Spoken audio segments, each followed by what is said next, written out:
நேத்து பார்த்தது வந்து பிஎஸ்சி அண்ட் என்எஸ்சியோட டிஃபரன்ஸ் பார்த்துருந்தோம். அது சும்மா சம்மரி வரைக்கும் பார்த்தோம்னா இதுதான். அதாவது பிஎஸ்சி வந்து ரொம்ப பழைய எக்ஸ்சேஞ்சு, என்எஸ்சி புது எக்ஸ்சேஞ்சு. என்எஸ்சியை பொறுத்த வரைக்கும் நிஃப்டி 50, பிஎஸ்சி பொறுத்த வரைக்கும் சென்செக்ஸ். என்எஸ்சியில் டாப் 50 கம்பெனி வச்சு இண்டெக்ஸ் பண்ணுவாங்க. பிஎஸ்சியை பொறுத்த வரைக்கும் சென்செக்ஸ் வந்து 30 கம்பெனி வச்சு தான் பண்ணுவாங்க. ஏறக்குறைய வந்து 5500 கம்பெனி பிஎஸ்சி, 2000 கம்பெனி வந்து என்எஸ்சியில் இருக்கு. என்எஸ்சியை பொறுத்த வரைக்கும் சீசன்ட் இன்வெஸ்டர்ஸ், அதாவது கொஞ்சம் ப்ரொஃபஷனல் அல்லது கொஞ்சம் எக்ஸ்பர்ட் வந்து என்எஸ்சியில் யூஸ் பண்ணுவாங்க. பிகினர்ஸ் வந்து பிஎஸ்சியில் யூஸ் பண்ணுவாங்க. பட் பொதுவாக வந்து ரெண்டுமே யூஸ் பண்ணுவாங்க. சின்ஸ் டெக்னாலஜிக்கலாக ஈஸியாக இருக்கனால, லிக்விடிட்டி ஈஸியாக இருக்கனால என்எஸ்சி வந்து ரொம்ப ப்ரிஃபரபிள். ட்ரேடிங் வால்யூம் வந்து அதிகமாக இருக்கும் என்எஸ்சியில், அந்த லிக்விடிட்டியும் அதிகமாக இருக்கும். அதனால கம்பேரிட்டிவ்லி பிஎஸ்சியில் கம்மியாக இருக்கும்.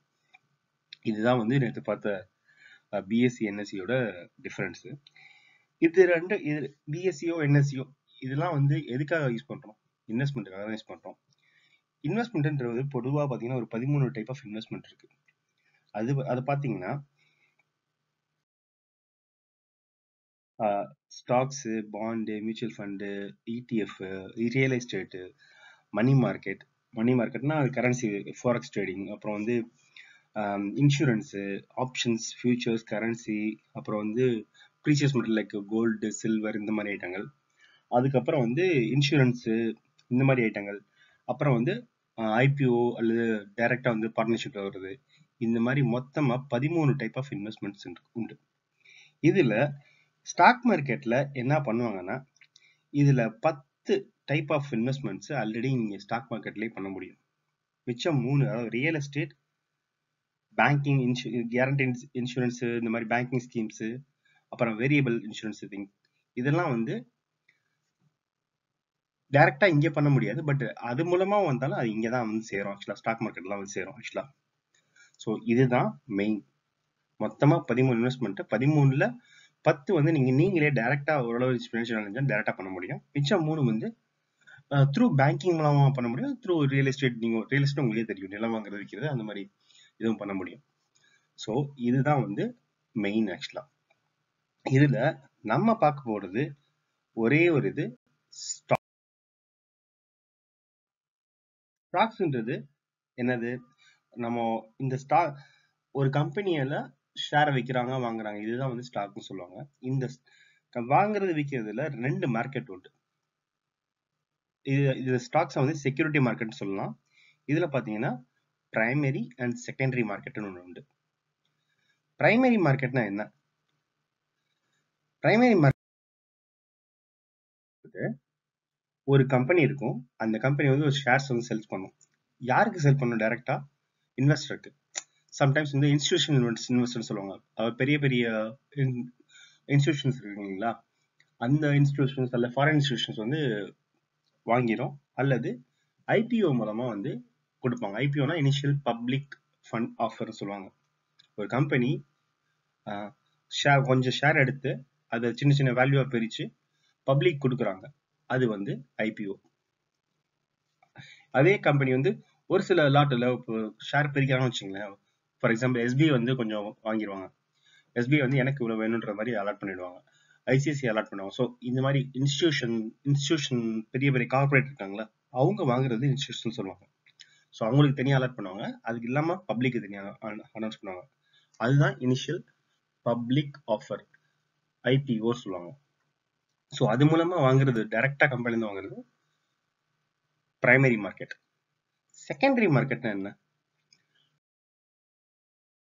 ஷேரை வாங்கினோம் இல்லையா, வாங்கின அப்புறம் அவங்க வீட்டு விற்கிறாங்க பாருங்க, அதுதான் இந்த டெய்லி நடக்கிறது.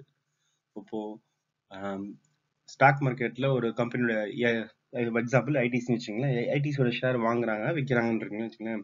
இது எல்லாம் நடக்கிறது வந்து செகண்டரி மார்க்கெட். அதான் இது எங்க நடக்கும்னா, இந்த புரோக்கரேஜ் ஃபார்ம்ஸ் மூலமா, அதாவது ஜிரோதா, இந்த மாதிரி ஐட்டங்கள், இந்த மாதிரி புரோக்கரேஜ் இருக்காங்க இல்லையா, அவங்களோட மூலமா விற்கிறது தான் வந்து இந்த செகண்டரி மார்க்கெட். அல்லது ஒருத்தர் வாங்குறாங்கல்ல, இதுதான் வந்து செகண்டரி மார்க்கெட் சொல்லுவாங்க.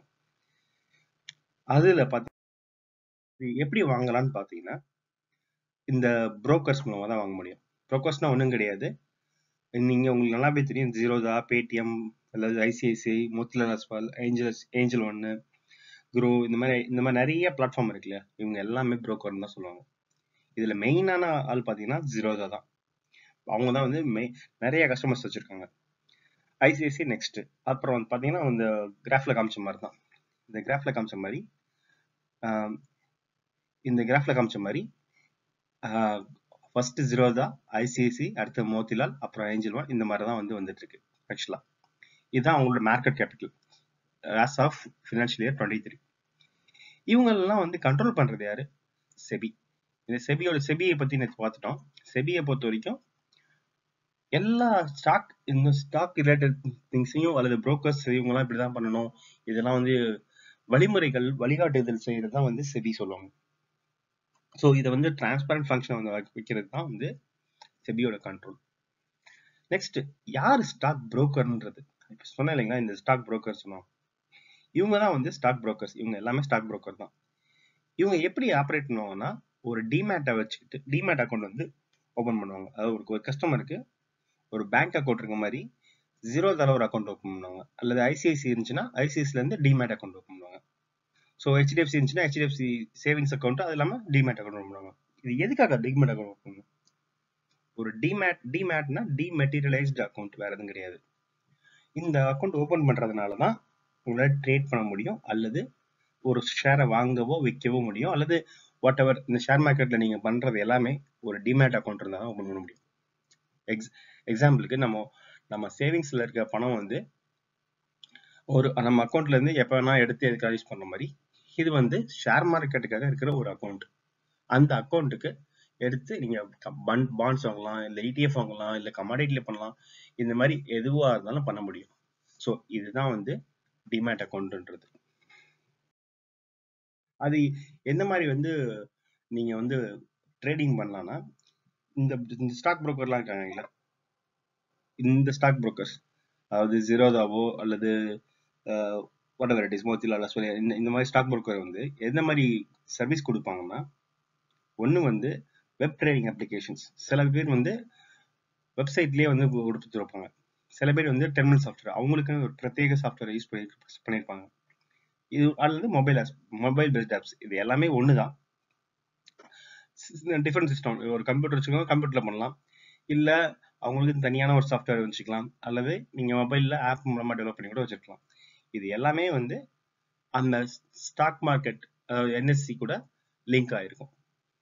ஸோ அவங்க ஆல்ரெடி நிறைய ஹை ஸ்பீட் இன்டர்நெட் வச்சிருக்கனால இதெல்லாம் வந்து லிங்க் பண்ணிக்குவாங்க. ஸோ அதன் மூலமா தான் வந்து ஷேர்ஸை வாங்குறதோ விற்கிறதோ நடக்கும்.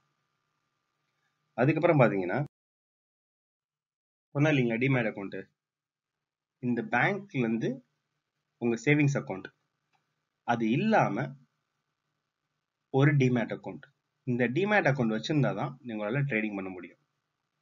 ஸோ ஒரு ஷேரை வாங்குறீங்க இல்ல விற்கிறீங்க, அப்படி விற்கிறப்போ அந்த அக்கௌண்ட்ல போய் உட்காந்துக்கும் எவ்வளவு வேல்யூ. இப்போ ஃபார் எக்ஸாம்பிள், முன்னாடி வந்து பாத்தீங்கன்னா ஒரு ஷேரை வாங்கினீங்கன்னா ஒரு பத்திரம் மாதிரி கொடுப்பாங்க. அந்த பத்திரத்தை ஃபோல்டர் மாதிரி போட்டு நம்ம வீட்டில் வச்சிருப்போம் இல்லைங்களா, அதே மாதிரிதான் இது. ஒன்றும் கிடையாது, இது ஒரு ஃபைல் மாதிரி தான். இந்த ஷேரை வாங்குறீங்க விற்கிறீங்க, அது வந்து உள்ள ஸ்டோர் பண்ணிக்குவீங்க. இதுக்கு வாங்குறதுக்கு விற்கிறதுக்கும் பணம் வேணும், அந்த பணம் இங்கேருந்து வந்துடும். ஸோ இந்த அக்கௌண்ட்டை மெயின்டைன் பண்றது யாரு? ஜீரோதாவா இருக்கும், அல்லது ஜீரோதாவோ அல்லது ஏஞ்சல் ஒன்னோ அல்லது ஐசிஐசியோ ஹெச்டிஎஃப்சியோ ஏதோ ஒரு புரோக்கர் வந்து மெயின்டைன் பண்ணிட்டு இருப்பாங்க. ஸோ இதுதான். இது இல்லாம இந்த டிமேட் அக்கௌண்ட்டை வேற எதுக்கெல்லாம் யூஸ் பண்ண முடியும்னா, நீங்க அதர் இன்வெஸ்டிங் பண்ணனாலும் யூஸ் பண்ண முடியும் ஆக்சுவலா. அதோட விளக்கங்கள் அப்புறம் பார்க்கலாம். இந்த ஓப்பன் பண்றதுக்கு பாத்தீங்கன்னா முதல்ல என்னென்ன தேவை? ஃபர்ஸ்ட் வந்து உங்களுக்கு பேன் கார்டு தேவை. இது வந்து நான் சொல்றது ஜீரோதால சொல்றேன். எந்த புரோக்கருக்கு போனீங்களா இதுதான் மேக்ஸிமம் இருக்கும். ஒரு PAN card, Aadhaar card, account, bank account proof, ஒரு பாஸ்போர்ட் சைஸ் போட்டோகிராஃப், சம்டைம்ஸ் வந்து செல்ஃபி இருக்கிற வச்சிருவாங்க ஆக்சுவலா ஈஸியா. அப்புறம் ஸ்பெசிமென் சிக்னேச்சர், அதாவது உங்க சிக்னேச்சர் வேணும். அப்புறம் இன்கம் ப்ரூஃப், அவ்வளவுதான். இது எல்லாம் இருந்தா உங்களுக்கு டிமேட் அக்கௌண்ட் ஓப்பன் ஆயிடும். ஓப்பன் ஆச்சுன்னா நீங்க உங்க பேங்க் அக்கௌண்ட்ல இருந்து அதுக்கு டிரான்ஸ்ஃபர் பண்ணிட்டு அங்க இருந்து நீங்க ஸ்டாக்கை வாங்கவோ விற்கவோ முடியும். ஸோ டிமேட் அக்கௌண்ட்டை பத்தி இன்னும் கொஞ்சம் விரிவாக்கமா வந்து அடுத்தடுத்த வீடியோல. இப்போதைக்கு இன்னையோட டாபிக் இதுதான். அவ்வளோதான். தேங்க்யூ.